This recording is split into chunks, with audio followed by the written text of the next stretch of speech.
Salam sejahtera semua. Saya DSP Chia Sia Cik daripada Jabatan Pencegahan Jenayah dan Keselamatan Komuniti, Ibu Pejabat Polis, Kontijen Polis. Sebelum kita mulakan kita punya ceramah pada pagi ini, polis hebat, rakyat bermentaliti kelas pertama dalam segala tindakan.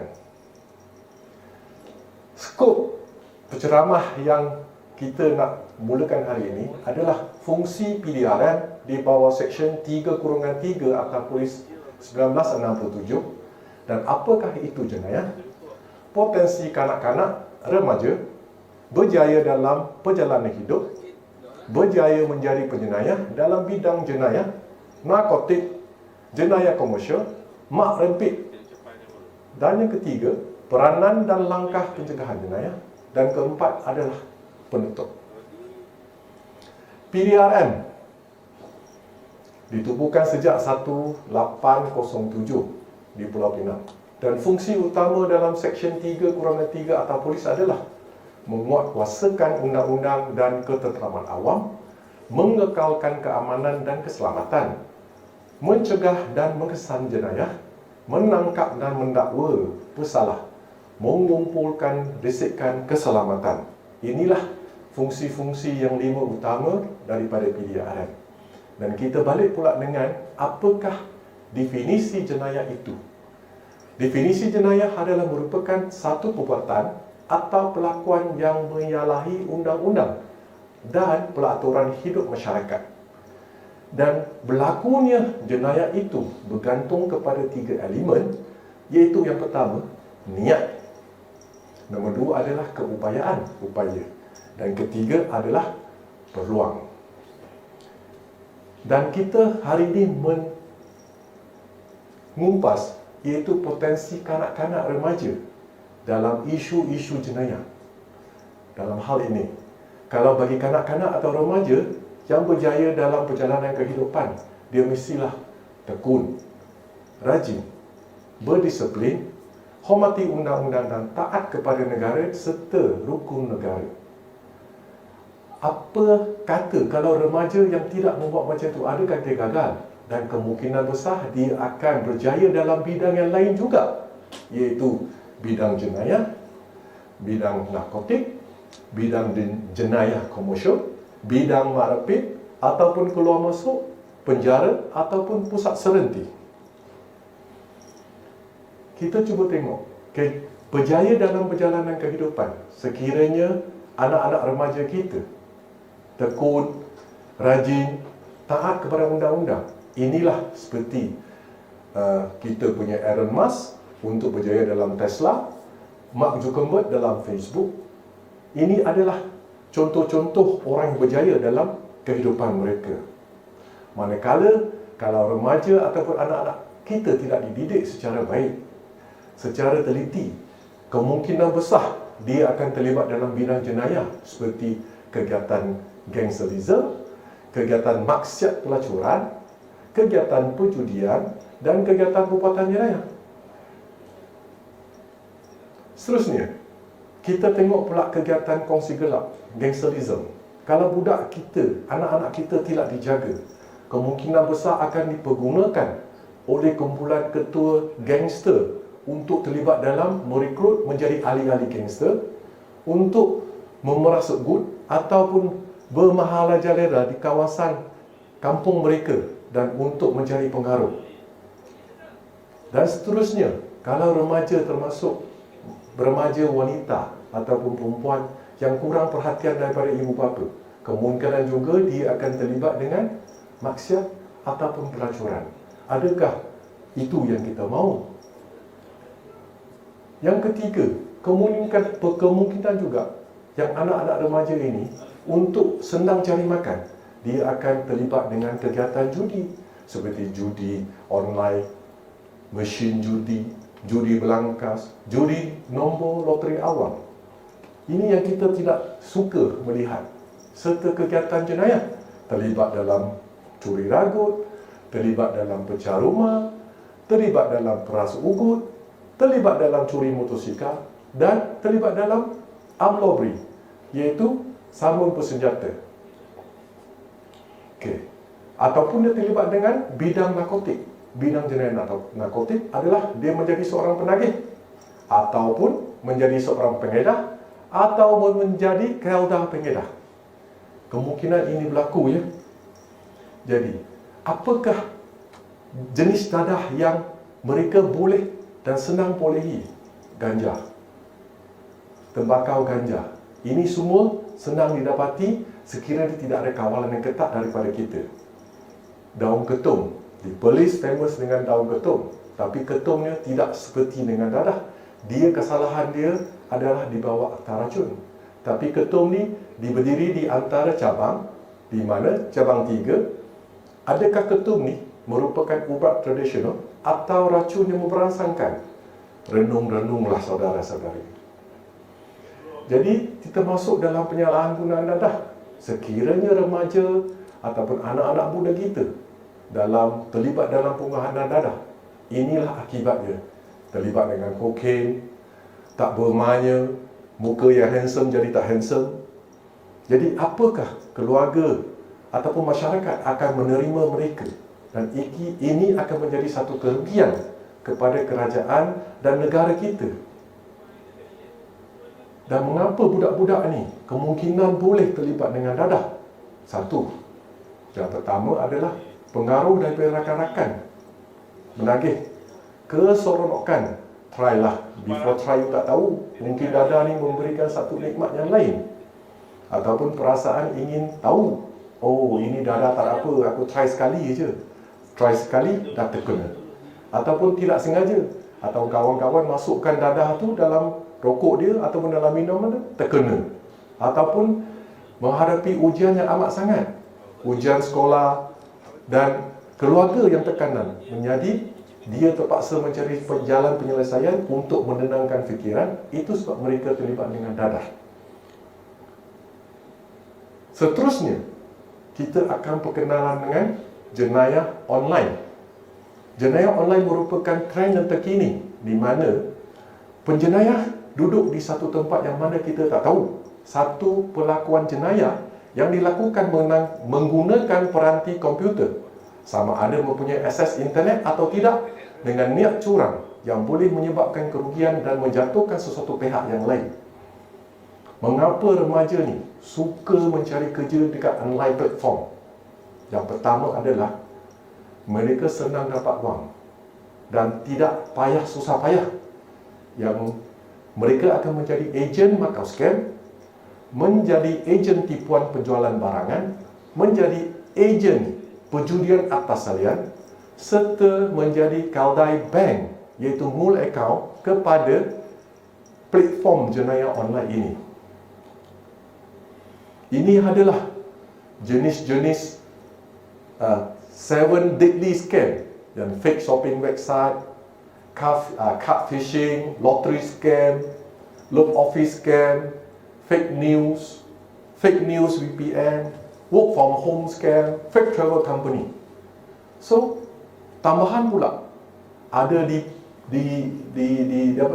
ditayang dengan penarikan yang cantik daripada segi internet berkenaan, iaitu binary option, clone website, fake news, lottery scam, greeting card scam, phishing email scam, fake antivirus scam.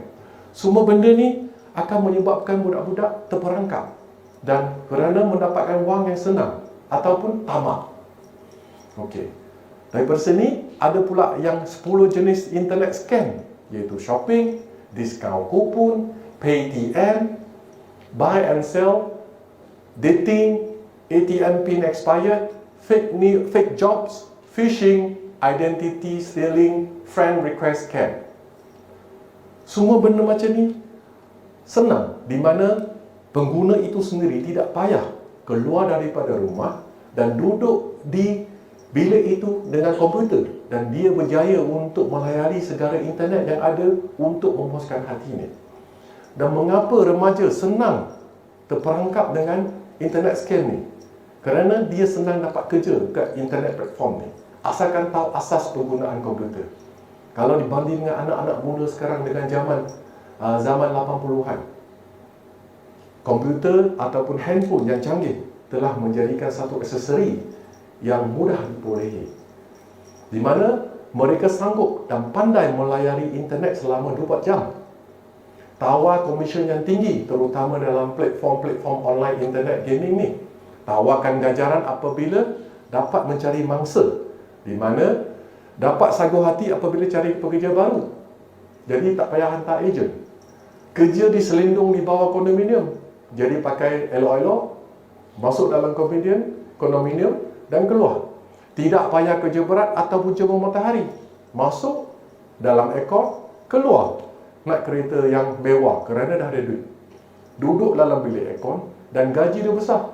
Dijangkakan gaji yang diperolehi oleh ejen ataupun pekerja-pekerja online internet ni yang salah, lingkuran dalam 10,000 ke atas. Jadi dekat online scam ni juga ada menjadi kaudai account, terutamanya orang-orang muda yang mencapai 21 tahun dan berkelayakan untuk buka account. Jadi mereka akan sewakan account itu kepada penjenayah online scam, di mana mereka terima gaji bulanan dengan menjadi kaudai account. Tak payah kerja, duduk diam dan terima wang. Segala urusan dibuat oleh syndicate online. Macam kita duduk, tak ada kerja, tapi wang masuk. So, mengapa tak mau pilih kerja macam tu? Duduk goyang kaki, duit masuk. Inilah mimpi orang muda sekarang. Selain daripada online scam, kita akan masuk dalam mak rempit. Boleh dikatakan ramai pemuda suka aksi menunggang secara laju, kerana dengan kelajuan ramai orang akan pandang dia, kerana dia memerlukan pandangan orang luar bahawa dia adalah jago di dalam pecut ini. Pelumba haram boleh dihukum penjara mandatory selama 3 tahun. Boleh lihat di gambar di mana motosikal diubah suai dan macam-macam aksi bernama Willy, aksi-aksi yang berbahaya di mana kita hanya jumpa oleh stuntman dalam Jackie Chan. Nombor 2 adalah kita boleh perhati sekarang adalah anak-anak muda kita yang pergi ke sekolah ataupun ada orang-orang yang dewasa pergi ke pasar malam tanpa memakai topi geledah, terutamanya ke sekolah, ke pasar malam, ke taman, ke masjid, ke stesen minyak, perjalanan yang dekat, atas jalan yang diwatakan. Bagi mereka adalah waktu yang pendek tidak akan berlakunya kemalangan. Tapi kemalangan tidak boleh dijangka dan tidak boleh diteka. Dia akan datang secara tiba-tiba. Kemalangan tanpa topi geledah. Ini dia. Seronok apabila kita nampak membawa awet-awet tanpa topi geledah, tapi jatuh tersampai kat jalan, siapa yang susah? Keluarga juga yang susah, polis dengan ambulans yang susah. Padahal dia tak bayar pun, polis dengan insurans pun. Cuma daripada potongan income tax saja yang dibayarkan kepada polis. Seterusnya, untuk penjenayah-penjenayah terlibat dengan jenayah online scam dengan dadah, inilah hukuman rotan bagi penjenayah yang melakukan kesalahan dan dihukum penjara serta sebatan. Nampak lagi apabila tengok dia punya bahagian punggung tu dengan terlepas dia punya kulit, ini akan rasa supaya penjenayah tidak akan melakukan kesalahan lagi. Dan bagi orang-orang ataupun penjenayah ataupun penagih, dia akan keluar masuk dalam penjara, akan masuk dalam pusat serenti. Dan siapa akan dapat susah? Diri, keluarga, masyarakat akan menderita. Orang kata 30 orang dah dia memang budak ni. Seterusnya, cara mengelakkan remaja terlibat dalam jenayah, terutamanya daripada kaum-kaum keluarga, orang-orang dewasa, orang-orang kerajaan. Sama-sama kita renungilah. ya, perhatian yang kerap terhadap anak, tinjau kelakuan anak-anak, hubungi pihak sekolah, mengetahui aktiviti sekolah dan apakah yang telah berlaku dengan anak dia dekat sekolah, mengetahui pergerakan anak-anak selepas pukul 10 malam, masih keluar lagi untuk minum teh tarik, patut ke? Menetapkan jadual waktu sesuai untuk jasmani, pembacaan dan agama. Itu adalah tugas dan tanggungjawab bagi ahli keluarga. Tahu akan rakan-rakan sekolah di mana anak-anak kita bergaul dekat sekolah. Jangan terlalu manja dengan gantian kebendaan yang mahal. Sekarang kita tengok iPhone ada, iPad ada. Kita akan gantikan benda-benda macam ni. Kalau tidak ada, anak akan merungut, akan marah, akan nangis dan perasaan cinta dan mendidik itu tidak ada kerana diganti dengan kebendaan yang mahal. Terutama sekali, ibu bapa kena tunjukkan contoh yang baik kepada anak-anak. Kalau ibaratkan kita tunjukkan anak jangan hisap rokok, tapi apabila kita di hadapan mereka, kita hisap rokok dan kita mencarut apabila menjawab telefon dan kita mengeluarkan perasaan yang marah dengan memaki hamun dengan bahasa-bahasa yang tidak baik di depan anak-anak. Ini setidak langsung akan menunjukkan contoh yang tidak baik kepada anak-anak kita. Yang nombor 2 adalah berinteraksi dan berkomunikasi. Kerana kita ada satu gap, ada pun satu jurang bersama dengan anak-anak muda sekarang, di mana kita jarang berinteraksi dengan percakapan yang dia ada, dengan sistem communication mereka ada dapat daripada internet bersama dengan kita, agak jauh. Jadi macam mana kita nak berinteraksi dan komunikasi supaya mendapatkan feedback ataupun perlakuan yang dilakukan oleh anak dan kita boleh faham memahami antara bapa ataupun anak itu sendiri. Dan sentiasa kita memuji kepada anak dan apabila sesuatu perkara dibuat dengan betul. Dan harus kita menegur kepada anak-anak kita apabila telah melakukan satu kesalahan atau kesilapan yang tidak harusnya berlaku. Jangan pula hari itu saya berjumpa dengan seorang cikgu di mana seorang pelajar telah ditangkap menghisap rokok dekat tandas. Apabila bapa dipanggil ke sekolah, bapa dia menegur, duit saya punya, rokok saya berikan kepada anak, apa sekolah nak sibuk-sibuk? Jadi apa masalahnya? Renung-renungilah kita. Keluarga bahagia. Kita kena tahu bahawa keluarga bahagia amat penting untuk kita punya jati diri kita punya anak-anak muda sekarang. Kalau keluarga yang porak-poranda, ibu bapa yang sangat mencari kebendaan, cari keseronokan sendiri ataupun terlibat dengan jenayah dan tidak menghabiskan masa ataupun memenuhi tanggungjawab sebagai ibu bapa, ini akan menyebabkan anak ataupun remaja kita menghadapi masalah dan di mana ibu bapa kita akan menolak anak-anak dan remaja ke 4 bidang saya sebut tadi, iaitu jenayah, narkotik, komersial dan marantik. So, kita merenungkan lagi, remaja terlibat dengan jenayah, tanggungjawab siapa? Selalu kita tanya.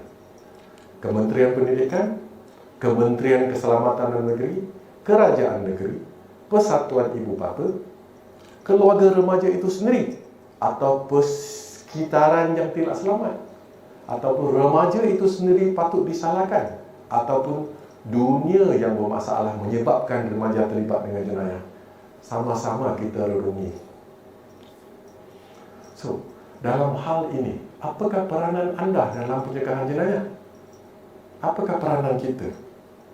So, peranan anda untuk mendidik anak supaya menyalurkan maklumat sekiranya terdapat kejadian jenayah berlaku di sekitar kawasan kediaman dan taman anda.